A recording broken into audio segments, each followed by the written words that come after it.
If you're trying to build a business on the side of your 9 to 5, there is nothing worse than knowing you only have an hour to get work done and then having to look at a list of 100 to dos to figure out what to pick from. So you look at the list, try and figure out what's important, and then some of the items on the list make you think of other things that you need to do. You look up at the time, and bam, half an hour is gone. You've gotten nothing accomplished except feeling even more anxious and overwhelmed than you did before you started. Whether you only have an hour, a day, or a month, your time is precious and fleeting, and the things that you have to do will keep piling up. The solution to this is to improve your focus and concentration so that you can maximize the amount of quality work that you can get done within a set amount of time, all without feeling overwhelmed or stressed. And I'm here to help you with that. I'm Janina, and I'm here to help you organize your life so you can reach your goals without burning out. So if you want some solutions to help you manage your job, your side hustles, your family obligations, all of it without feeling overwhelmed, let me walk you through my simple process for how you can get more done in less time. This process is based off a concept called deep work. And the whole theory of that, pretty much your brain needs to be in a state of peak distraction-free concentration in order to reach its maximum potential for learning and creativity. The concept was created by this guy named Cal Newport. He literally coined the term deep work. If you want to read all about it, he wrote a book about it. But we want to be able to work for long periods of time at a high concentration state and be able to achieve what's considered high cognitive tasks. So that's being creative and being able to problem solve and things like that. So he contrasts that with this idea called shallow work, which is pretty much those repetitive tasks that you can almost do in your sleep, answering emails and Slacks and coordinating projects and scheduling meetings, things that don't need a whole lot of cognitive brain power. So deep work is important for two different reasons. One, it helps you avoid distractions.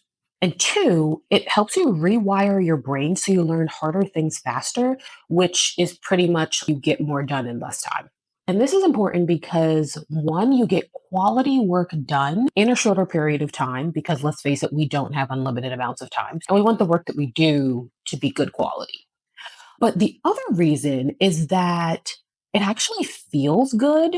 It triggers pleasure centers in your brain. There's this whole thing called a flow state. It's this cognitive state that you enter into when you have the perfect combination of skill and challenge, and your brain is sparking, and it feels really good. When they call it you're in the zone, that's what it gives you. So there's a number of ways to achieve this state of deep work. But here's my way, and I like to break it down into 3 simple steps. So step 1 is planning for success. There's a couple different parts to this, which we'll walk through, but it's pretty much you want to do some time blocking, some goal setting, preventing decision fatigue, and prioritization. So let's go over the first one, which is time blocking. If you don't know what this is or haven't heard the term before, it's pretty much setting aside time on your calendar for something that you are going to specifically focus on and stay on track. This is important because it's not only about signaling to someone else that your time is already allocated. So this is something where you can't schedule a meeting with me, but it signals to yourself as well that you've set aside this time for this task, and this is what's important to you. And I'll use time blocking for a lot of different things. The obvious is there's actual meetings on my calendar, but sometimes I'll block things for an upcoming meeting. So I know something is going to happen. Someone hasn't sent an invite yet, but I'm going to block that time so I know it's saved. I will block time for my 9 to 5. My side hustle, for exercise, for a morning routine and a nighttime routine for self care. Pretty much the rule of thumb is if it's important to you, dedicate time for it. Actually take that step. And the idea for this is not about being rigid. So it's about being able to visually look at the priorities that you've outlined for yourself and say, can I actually get all of these things done within the time that I have? So this helps you get really clear on your priorities. Now that we've blocked time on our calendar, we want to set clear goals. There's a couple different ways that you can phrase this. One of the most popular ones is like SMART goals: specific, measurable, actionable, realistic, and time-based. The main thing is for what you want to accomplish, is it realistically achievable in the time that you want to accomplish it in? And the idea is that you want to make adjustments so that it is possible. You're not setting yourself up for failure, you're setting yourself up for success. So you don't want to say thing that is probably going to take you 3 months. You don't want to set this as a goal to do for in a week because it's not realistic or achievable. And the rule of thumb here is pretty much to pick less goals instead of more. It's better that you set 2 or 3 goals within a time period, depending on how long that time period is. Now, the last part really is all about prioritization. And prioritization is that very long list that we started with of like 100 items. We're going to look to see, okay, any of these items actually associated with the goal that we want to achieve. If not, and you don't actually have to do them, right? Need versus want. Anything that you want to do that's not associated with your goals, we're going to set it aside. We're not going to like rid of it, but it can maybe be something else that you want to do for a later goal or some like random thing you may want to pick up. But the point is we really want to be focused with our time, especially if you don't have a lot of it.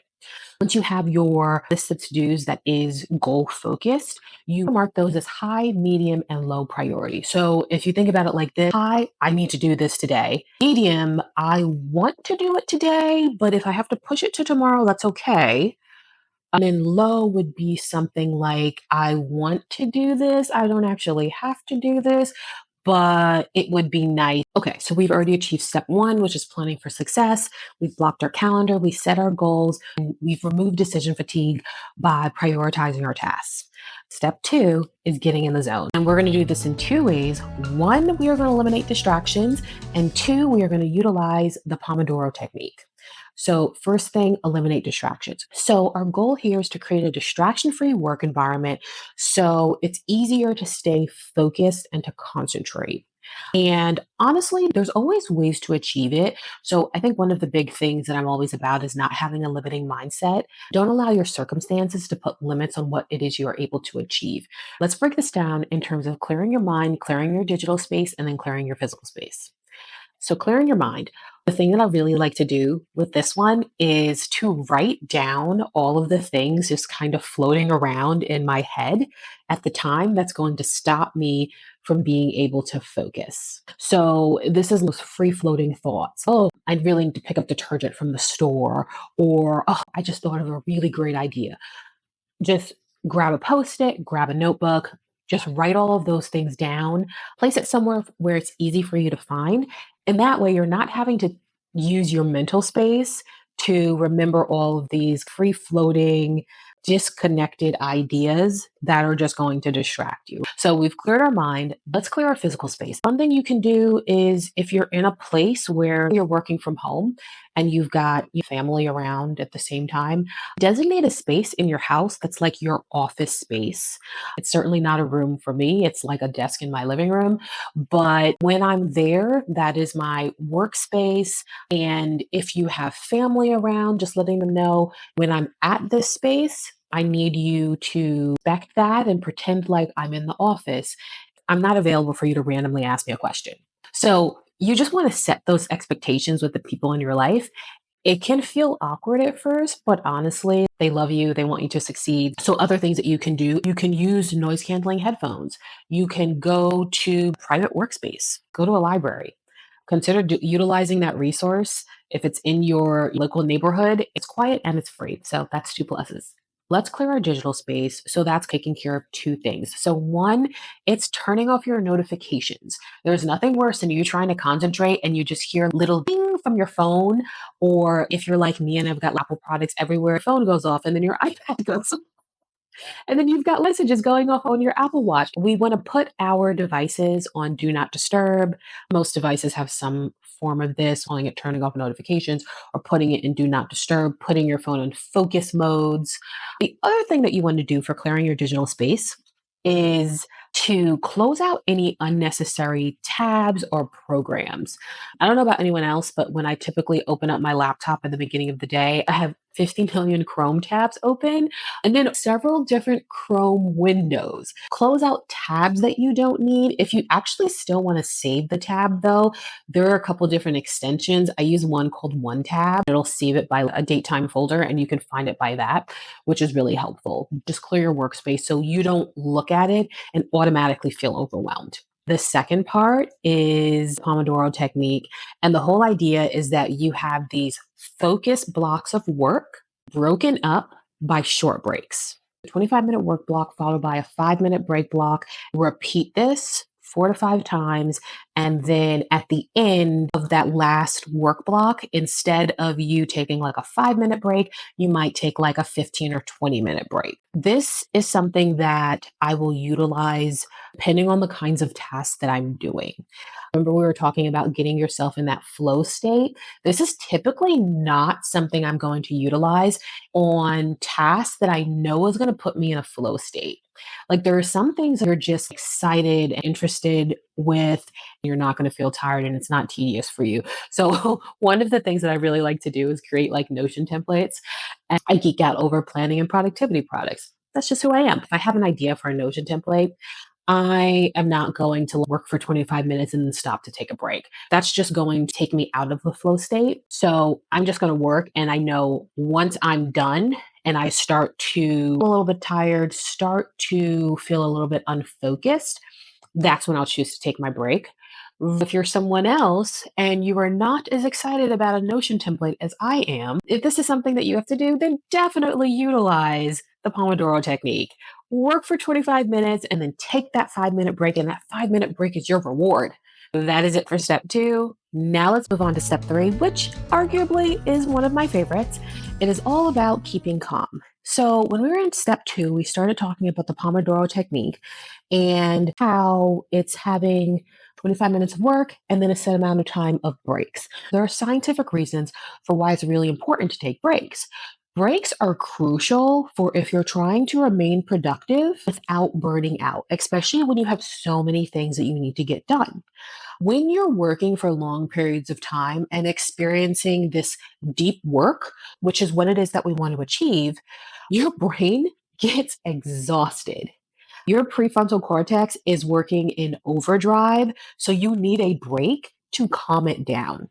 And when you take that break, it's going to decrease your stress levels, prevent decision fatigue, increase your memory, your concentration, your creativity, your focus, your motivation, your productivity. Taking breaks is truly crucial to productivity and deep work. That's part of the reason why the Pomodoro technique literally builds in regular breaks so that you have that opportunity to decrease your cognitive fatigue, your cognitive load, and increase your productivity. So, what is it that you're actually going to do during that break? Is it enough to just stop working and hop on a phone and start scrolling Instagram?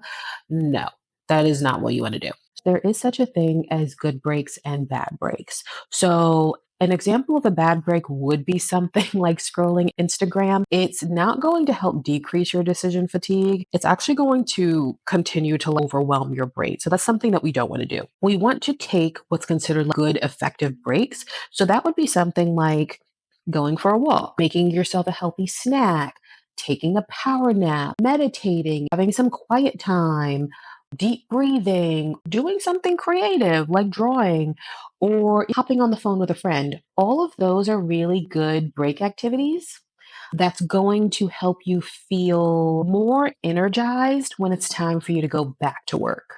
If you're interested in more of the science of taking breaks, it's actually incredibly interesting. And I'm going to cover that in the next video. So stay tuned. Oh, and one other activity that's considered a good break, it's called the 5-4-3-2-1 grounding technique. It's all about identifying what's in your present moment. So 5 is you're identifying 5 things that you can see. 4, you identify 4 things that you can touch. 3, you identify 3 things that you can hear. 2, you identify 2 things that you can smell. And 1, you identify 1 thing you can taste. This is a really good way to help eliminate those racing thoughts and that anxiety, which is frankly something that I suffer with. It's one of the mental tricks that I really enjoy. So if you experience racing thoughts and anxiety as well, try that out and let me know if it works for you.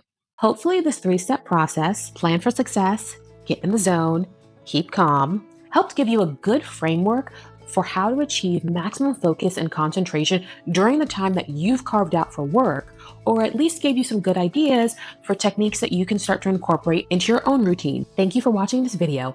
And if you're interested in seeing how I use productivity and planning to design the life that I want and how you can too, consider liking this video and subscribing to my channel. Until we meet again, bye.